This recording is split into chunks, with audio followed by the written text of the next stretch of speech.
तो free spoken series का ये वीडियो नंबर 10 है। पिछली वीडियो में मैंने आपको इम्पेरेटिव टॉपिक पढ़ाया था, तो उसी को हम और आगे सीखने वाले हैं और समझने वाले हैं।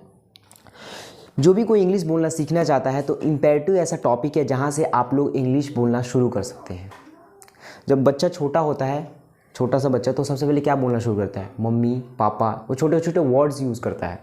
ठीक उसी प्रकार इम्पेरेटिव के टॉपिक में भी हम छोटे छोटे सेंटेंसेस सीखने वाले हैं, और वो छोटे छोटे ऐसे सेंटेंसेस जो हम अक्सर अपने बोलचाल की भाषा में अक्सर बोलते रहते हैं। तो छोटे छोटे सेंटेंसेस हम लोग शुरुआत करेंगे और फिर धीरे धीरे उन सेंटेंस को हम बड़ा बनाते जाएंगे।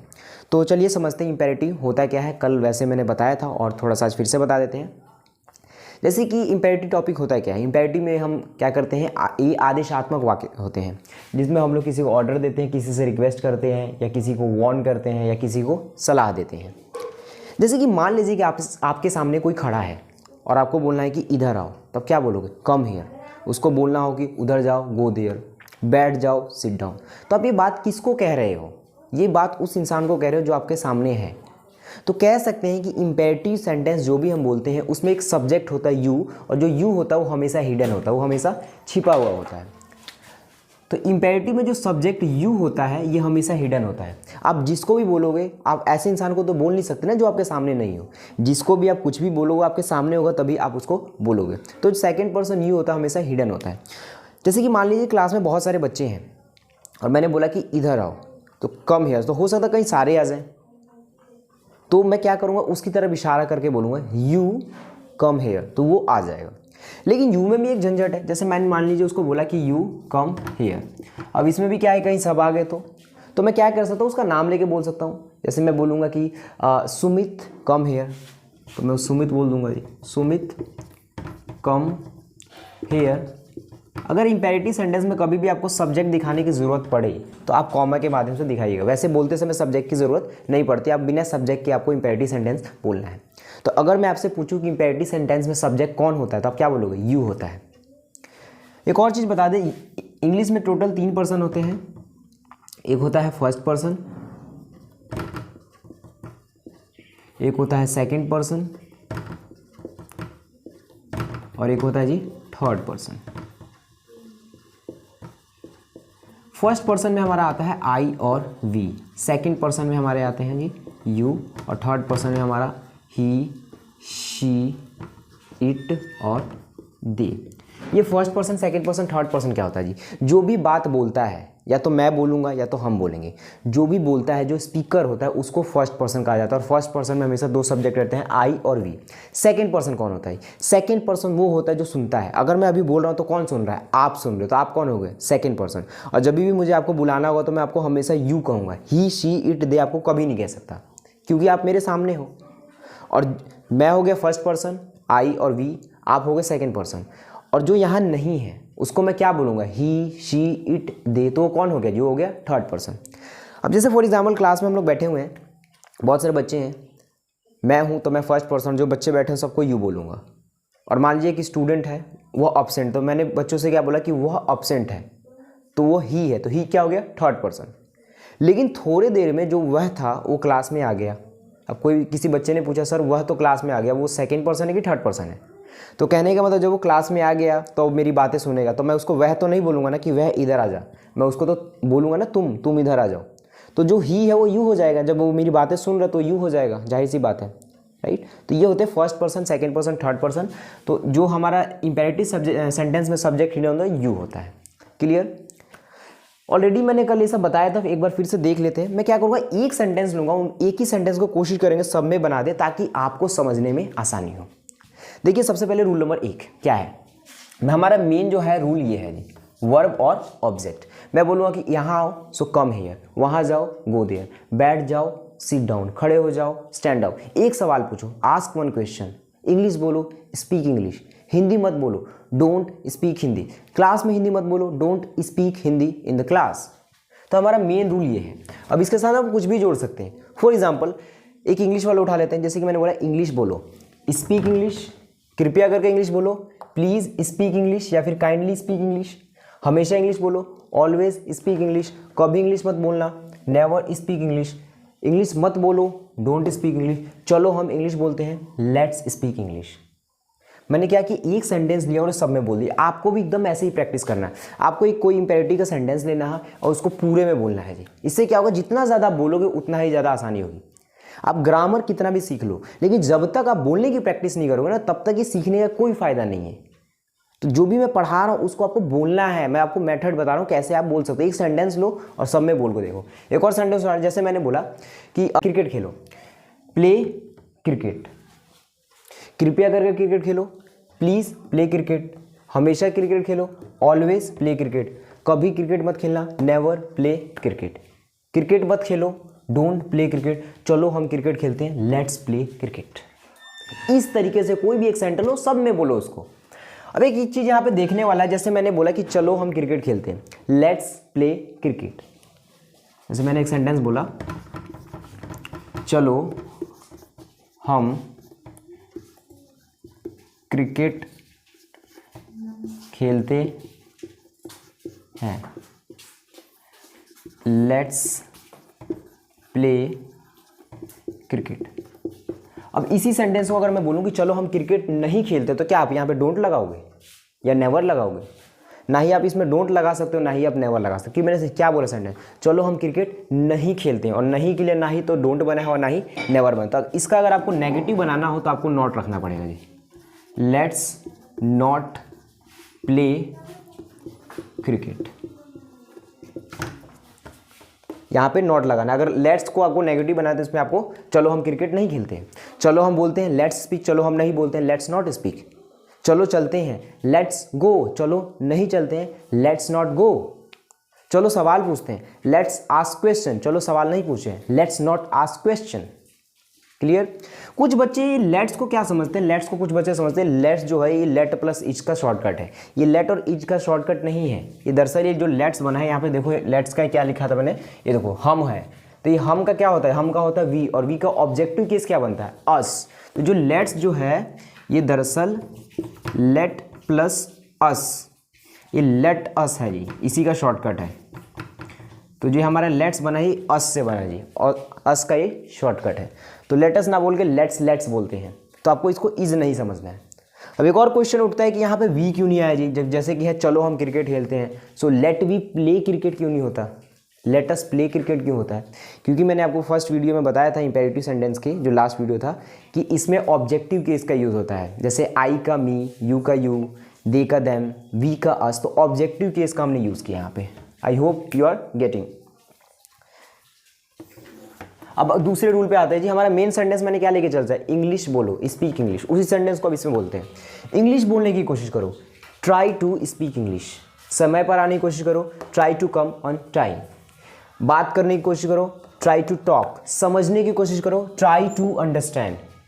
अब क्या करते हैं, ये जितना भी यहाँ तक हमारा रूल है ये वाला, ये सेम रूल हम चाहे तो यहाँ पर भी 2 नंबर में भी यूज़ कर सकते हैं। कैसे, देखते हैं। जैसे मैंने बोला कि इंग्लिश बोलो तो स्पीक इंग्लिश, इंग्लिश बोलने की कोशिश करो, ट्राई टू स्पीक इंग्लिश। कृपया करके इंग्लिश बोलने की कोशिश करो, please try to speak English. हमेशा इंग्लिश बोलने की कोशिश करो, always try to speak English. English बोलने की कोशिश कभी मत करना, never try to speak English. English बोलने की कोशिश मत करो, don't try to speak English. चलो हम इंग्लिश बोलने की कोशिश करते हैं, let's try to speak English. क्या देखा, एक ही सेंटेंस है, उसको सब में बना रहे हैं। इससे क्या होगा कि हमें अच्छे से हमारी प्रैक्टिस हो जाएगी। फर्स्ट हो गया जी, सेकंड हो गया, थर्ड पे आता है। थर्ड क्या है जी, मेन सेंटेंस हमारा क्या था जी, मेन हम जो सेंटेंस लेके चल रहे हैं, इंग्लिश बोलो, स्पीक इंग्लिश। इसी सेंटेंस को क्या कर रहे हैं, हम सब में बना रहे हैं, speak English, try to speak English. अब ये क्या है जी, जरूर। यहाँ पे देखिए सेम वही रूल है, यहाँ पे बस डू आ गया। यहाँ पे डू का मतलब कोई करना नहीं है। कुछ बच्चे समझते हैं सर ये करना क्यों आ रहा है, ये करना नहीं। यहाँ पे डू का मतलब है ये इम्फेटिक सेंटेंस है, इसमें हम जोर डाल के बोलें। मतलब कि जब भी सेंस है जरूर, जरूर बोलो, जरूर पूछो, जरूर जाओ, जरूर सवाल पूछो।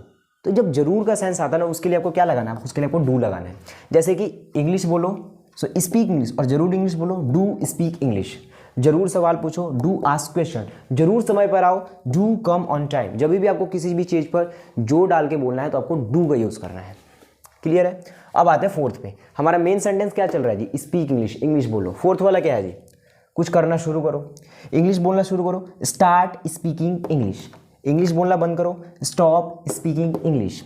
इंग्लिश बोलते रहो, कीप स्पीकिंग इंग्लिश। इंग्लिश बोलने का आनंद लो, इंजॉय स्पीकिंग इंग्लिश। एक ही सेंटेंस है, उसको सब में बना रहे हैं जी। इसमें और कोई सेंटेंस लेते हैं, जैसे कि क्रिकेट खेलो, क्रिकेट खेलना शुरू करो, क्रिकेट खेलो, प्ले क्रिकेट, क्रिकेट खेलने की कोशिश करो, ट्राई टू प्ले क्रिकेट, जरूर cricket Khelo, do play cricket, cricket खेलना शुरू करो, स्टार्ट प्लेइंग क्रिकेट, क्रिकेट खेलना बंद करो, स्टॉप प्लेइंग क्रिकेट, क्रिकेट खेलते रहो, कीप प्लेइंग क्रिकेट, क्रिकेट खेलने का आनंद लो, एंजॉय प्लेइंग क्रिकेट। एक सेंटेंस है, सब में बना सकते हो। ये सेम ये जो रूल है, चाहो तो आप इससे भी पहले लगा सकते हो। कैसे? कृपया करके इंग्लिश बोलना शुरू करो, प्लीज़ स्टार्ट स्पीकिंग इंग्लिश। कृपया करके इंग्लिश बोलना बंद करो, प्लीज़ स्टॉप स्पीकिंग इंग्लिश। कृपया करके इंग्लिश बोलते रहो, प्लीज़ कीप स्पीकिंग इंग्लिश। कृपया करके इंग्लिश बोलने का आनंद लो, please enjoy speaking English. Always भी वैसे ही आ जाएगा। हमेशा अंग्रेजी बोलना शुरू करो, ऑलवेज स्टार्ट स्पीकिंग इंग्लिश। कभी अंग्रेजी बोलना शुरू मत करो, नेवर स्टार्ट स्पीकिंग इंग्लिश। अंग्रेजी बोलना शुरू मत करो, डोंट स्टार्ट स्पीकिंग इंग्लिश। चलो हम लोग अंग्रेजी बोलना शुरू करते हैं, लेट्स स्टार्ट स्पीकिंग इंग्लिश। तो कहने का मतलब जो सारा है ये सब इससे पहले आ सकता है अगर वैसा सिचुएशन बनता है तो। अगला है जी फिफ्थ वाला। फिफ्थ क्या है? फिफ्थ में देखिए, ये पॉजिटिव है, लेट है, मेक है और हेल्प है। सबसे पहले लेट का यूज़ कब करते हैं? जब किसी को हम कुछ करने देते हैं, कुछ अलाउ कर देते हैं उसको करने के लिए। उसको जैसे फॉर एग्जाम्पल कोई बच्चा है जो बोलना चाहता है, तो मैं उसको क्या बोल रहा हूँ? मैं आपसे बोल रहा हूँ कि जी आप उसको क्यों नहीं बोल रहे, उसको बोलने दो, उसको जाने दो, उसको समझने दो। तो लेट में क्या होता है? आप जिसको भी अलाउ कर रहे हैं, जिसको भी आप परमिशन दिलवा रहे हैं वैसा काम करने दिया जाए उसको, तो उसके नाम से पहले आपको लेट रख देना है। उसे बोलने दो, लेट हिम स्पीक। उसे सवाल पूछने दो, let him ask question. Objective case क्या होता है जी? कल मैंने बताया था, कल की वीडियो में होता है ऑब्जेक्टिव केस। मुझे बोलने दो, लेट मी स्पीक। मुझे पूछने दो, लेट मी आस्क। मुझे जाने दो, लेट मी गो।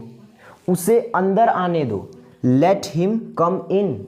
उसे बाहर जाने दो, लेट हिम गो आउट। इस तरीके से आप इसको यूज़ कर सकते हैं। मेक क्या है जी? जब कोई किसी से कुछ होता नहीं है उससे करवाना, या तो उसको हो सकता है करना ना आए, या हो सकता है उससे ज़बरदस्ती करवाना। तो जब भी किसी से कोई काम ज़बरदस्ती करवाते हैं, या तो उसको करना ना है तो करवाते हैं, तो वहाँ पे उसके नाम से पहले आपको मेक लगाना है। फॉर एग्जांपल एक इंसान है जिसको आप बोल रहे हो कि आप उसको नचाना है, वो बोला मैं नहीं नाचूंगा, तो आप क्या बोलो कि उसे नचा दो, उस इंसान को नचा दो। आप किसी तीसरे इंसान से कह रहे हो, ठीक है, कि उसको नचा दो, तो कैसे बोलोगे? Make him dance. उसे रुला दो, मेक हिम वीप। उसे खुश कर दो, मेक हिम हैप्पी। उसे उदास कर दो, मेक हिम सैड। उसे गुस्सा दिलाओ, मेक हिम एंग्री। तो इस तरीके से आप मेक का यूज़ कर दो। हेल्प क्या है? सहायता करना, बोलने में मेरी सहायता करो, हेल्प मी स्पीक। समझने में मेरी सहायता करो, हेल्प मी अंडरस्टैंड। कपड़े धोने में मेरी सहायता करो, हेल्प मी वॉश क्लोथ्स। अब हमारा मेन सेंटेंस क्या है जी? स्पीक इंग्लिश है ना, इसको इसमें करते हैं जी। मुझे अंग्रेजी बोलने दो, लेट मी स्पीक इंग्लिश। मुझसे अंग्रेजी बुलवाओ, मेक मी स्पीक इंग्लिश। अंग्रेजी बोलने में मेरी सहायता करो, हेल्प मी स्पीक इंग्लिश। ये वाला हो सकता है थोड़ा सा टफ हो आपके लिए, हो सकता है, लेकिन इसको आप जैसे जैसे आप प्रैक्टिस करेंगे वैसे वैसे आसान हो जाएगा। इम्पेरेटिव के जैसे ही टॉपिक्स खत्म होंगे, जब आपको होमवर्क देंगे उससे रिलेटेड कुछ सेंटेंसेस देंगे, आपको समझ में आने लगेगा। अब जैसे लेट का है, तो लेट के 5-6 जब सेंटेंसेस आप लोग बोलने हो तो आपके एकदम जुबान पे चढ़ जाएगा। मुझे बोलने दो, लेट मी स्पीक। मुझे क्रिकेट खेलने दो, लेट मी प्ले क्रिकेट। मुझे जाने दो, लेट मी गो। मुझे सवाल पूछने दो, लेट मी आस्क क्वेश्चन। मुझे खाना खाने दो, लेट मी ईट फूड। तो जब आप बोलने लगोगे तो आपको खुद समझ में आए किस कैसे कैसे सेंटेंसेस आ रहे हैं। वैसे ही मेक में है, मुझे समझाओ, मेक मी अंडरस्टैंड। मुझे हंसाओ, मेक मी लाफ। उसे समझाओ, मेक हिम अंडरस्टैंड। उससे इंग्लिश बुलवाओ, मेक हिम स्पीक इंग्लिश। उसे रुलाओ, मेक हिम वीप। उसे हंसाओ, मेक हिम लाफ। हेल्प क्या है जी? रूम साफ करने में मेरी मदद करो, help me clean the room. Cricket खेलने में मेरी सहायता करो, हेल्प मी प्ले क्रिकेट। सवाल पूछने में मेरी सहायता करो, हेल्प मी आस्क क्वेश्चन। कपड़े धोने में उसकी सहायता करो, हेल्प हिम वॉश क्लोथ्स। अब इसमें भी सेम सिचुएशन है, सारा ये इधर आ जाएगा ये। जैसे कि कृपया करके मुझे इंग्लिश बोलने दो, please let me speak English. हमेशा मुझे इंग्लिश बोलने दो, always let me speak English. कभी मुझे इंग्लिश मत बोलने देना, never let me speak English. मुझे इंग्लिश मत बोलने दो, don't let me speak English. और लेट्स लेकिन इसमें नहीं आएगा, एक बार ध्यान रखिएगा। क्यों नहीं आएगा? जैसे मैंने बोला कि चलो मुझे इंग्लिश बोलने दो, ऐसा कैसे हो सकता है पॉसिबल? अभी मैं वीडियो रिकॉर्ड कर रहा था, तो वीडियो जब पूरा हो गया तो मैंने देखा फ़ोन के पीछे जाके, तो एक्चुअली उस फ़ोन का स्टोरेज फुल हो गया था। तो अब मैं फिर से वीडियो रिकॉर्ड कर रहा हूँ। तो आधा वीडियो उस फ़ोन में रिकॉर्ड हुआ है और आधा वीडियो दूसरे फ़ोन से रिकॉर्ड हुआ है। चलिए इसके बाद हम शुरू करते हैं। तो मैं यहाँ पे मैं बता रहा था आपको ये लेट वाला सेंटेंस। कि मैं क्या बोल रहा हूँ कि कभी जैसे एक सिचुएशन, जैसे कि मुझे इंग्लिश बोलने दो, लेट मी स्पीक इंग्लिश, कृपया करके मुझे इंग्लिश बोलने दो, please let me speak English, हमेशा मुझे इंग्लिश बोलने दो, always let me speak English, मुझे इंग्लिश कभी मत बोलने दो, never let me speak English, मुझे इंग्लिश मत बोलने दो, don't let me speak English. लेकिन क्या चलो मुझे इंग्लिश बोलने दो हो सकता है? ये नहीं हो सकता। कैसे? ये लेट्स का मतलब क्या होता है? लेट्स का मतलब चलो हम होता है। तो ऐसा सेंटेंस हिंदी में कैसे पॉसिबल? चलो हम मुझे इंग्लिश बोलने दो, ऐसा तो पॉसिबल नहीं है। चलो हम मुझे इंग्लिश बोलने दो कैसे हो सकता है? तो आप लेट्स का यूज़ कभी भी मी और अस के साथ मत कीजिएगा, क्योंकि लेट्स बना कैसे है जी? लेट बना है अस से, मतलब हम से, और हम का मतलब क्या हो जाता है? मैं और आप। तो जब चलो हम कैसे हो सकता है? चलो हम मुझे इंग्लिश बोलते, ये सेंटेंस रॉन्ग है, तो आपको ऐसे सेंटेंस नहीं बना है। तो अगर इसमें आपको लेट्स का यूज़ करना है तो कैसे करोगे? आप इसको ऐसे कर सकते हो, चलो हम उसको इंग्लिश बोलने देते हैं, ऐसा हो सकता है। लेट हिम स्पीक इंग्लिश, ये पॉसिबल है। मतलब मी और अस को छोड़ के यहाँ पे आप ऑब्जेक्टिव केस में कुछ भी रख दो और लेट का यूज। वैसे मेक में है, मुझसे इंग्लिश बुलवाओ, मेक मी स्पीक इंग्लिश। लेकिन चलो मुझसे इंग्लिश बुलवाओ तो ऐसा नहीं हो सकता जी, लेट्स यहाँ पे नहीं यूज़ कर सकते, क्योंकि मी आ रहा है ना, तो आपको चेंज करना पड़ेगा, मी की जगह कुछ और करना पड़ेगा। चलो उससे इंग्लिश बुलवाते हैं, let's make him speak English. तो इस बात का ध्यान रखिएगा। ब्रिंग और गेट पे आते हैं। ब्रिंग और गेट का मतलब क्या होता है? लाना। मेरे लिए पानी लाओ, ब्रिंग मी वाटर। मेरे लिए खाना लाओ, ब्रिंग मी फूड। उसके लिए खाना लाओ, ब्रिंग हिम फूड, या फिर गेट हिम फूड। ये सारे इसमें भी आ जाएंगे। कृपया करके मेरे लिए पानी लाओ, प्लीज़ ब्रिंग मी वाटर। कृपया करके मेरे लिए 2 गिलास पानी लाओ, please bring me 2 glasses of water. मेरे लिए खाना मत लाना, डोंट ब्रिंग मी फूड। तो आप इसमें यूज़ कर सकते हो। लास्ट है जी गेट। गेट क्या है जी? ये कॉजेटिव का सेंटेंस है। इसमें आपको खुद को समझना है, एक कॉन्ट्रैक्टर, आप एक ठेकेदार हो, और क्या करोगे आप? काम, आप जाओगे कुछ देखोगे कि हाँ ये चीज़ खराब है, तो आप, जैसे कि आपने पंखा देखा, पंखा चल नहीं रहा, तो आपने क्या बोला जी किसी से कि इस पंखे को रिपेयर करवा दो, इस पंखे को रिपेयर करवा दो। गेट द फैन रिपेयर्ड, ये वर्ड की थर्ड फॉर्म पे खत्म हो, इस बात को ध्यान रखिए। Get the fan repaired. कपड़ों को धुलवा दो, गेट द क्लोथ्स वॉश्ड। कमरे को साफ करवा दो, गेट द रूम क्लीन्ड। अब चाहो तो इनमें से आप किसी भी वर्ड का यहाँ पे यूज कर सकते हो, जैसे कि कृपया करके कपड़े को पंखे को रिपेयर करवा दो, please get the fan repaired. हमेशा कपड़ों को धुलवा दो, always get the clothes washed. तो यहीं पे इम्पेरेटिव का टॉपिक हो जाता है हमारा खत्म। अब यहाँ पे कुछ जो चीज़ें हैं जो मैं आपको बताना चाहता हूँ, जो अभी तक जो आपको जानना बहुत ज़्यादा ज़रूरी है। जैसे कि एक सेंटेंस है यहाँ पे कीप वाला, जैसे बोलते रहो कीप स्पीकिंग, समझते रहो कीप अंडरस्टैंडिंग, क्वेश्चन पूछते रहो कीप आस्किंग क्वेश्चन, इंग्लिश बोलते रहो कीप स्पीकिंग इंग्लिश। कोई कोई इसी सेंटेंस को ऐसे ही बोलता है, कीप ऑन स्पीकिंग इंग्लिश। तो जब कभी आप ऑन देखिएगा तो उसको देख के आप घबराइएगा मत, सेम सेंटेंस है, कोई ऑन लगा देता है कीप के बाद, कोई नहीं लगाता, तो आपके ऊपर डिपेंड करता है। अगला जो है जो ये वाला सेंटेंस है, जैसे मैंने बोला कि मुझे इंग्लिश बोलने दो, लेट मी स्पीक इंग्लिश। इस लेट मी को शॉर्टकट में लेमी भी कहते हैं। लेमी, मुझे इंग्लिश बोलने दो, लेमी स्पीक इंग्लिश। मुझे जान दो, लेमी गो। मुझे सवाल पूछने दो, लेमी आस्क क्वेश्चन। ये लेमी क्या है? ये एक स्लैंग है। जब आप इंग्लिश तेज बोलोगे तो लेट मी जगह लेमी लेमी लेमी, और आप गानों में बहुत ज़्यादा सुनोगे लेट मी ना बोल के लेमी लेमी बोलते हैं, तो दरअसल लेट मी का शॉर्टकट होता है। अगर इसका आप जो अगर बोलोगे कि मुझे इंग्लिश मत बोलने दो, तो आप ऐसे बोल सकते हो, या तो बोलोगे don't let me speak English, या फिर आप क्या कर सकते हो, मुझे इंग्लिश ना मत बोलने तो आप ऐसे ही बोल सकते हो, तीसरे स्थान पे आप नॉट लगा सकते हो, let me not speak English, let me not. तो दो तरीके हैं जी इसको बनाने के, या तो डोंट से बनाओ, तो थर्ड प्लेस पे आप नॉट लगा सकते हो। और इसमें जो बताने वाला है लगभग तो सब टॉपिक कवर ही हो गया है।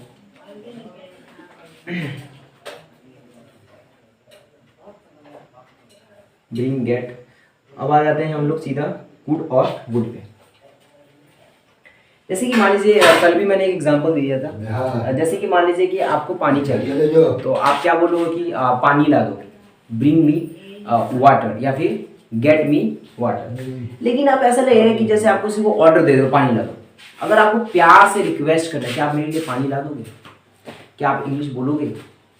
क्या आप एक सवाल पूछ सकते हो? तो जब प्यार से रिक्वेस्ट करना है तो सेम यही चीज होगा। उससे पहले आपको क्या लगाना है? कुड यू प्लीज लगा देना। इससे क्या होगा, आपका जो सेंटेंस हो थोड़ा सा और पोलाइट हो जाएगा। जैसे कि खड़े हो जाओ तो आप बोलोगे स्टैंड अप, थोड़ा सा ये रूडली लगेगा, राइट। थोड़ा सा अगर प्यार से रिक्वेस्ट करना है तो क्या बोलो? Could you please stand up. क्या आप इंग्लिश बोलोगे?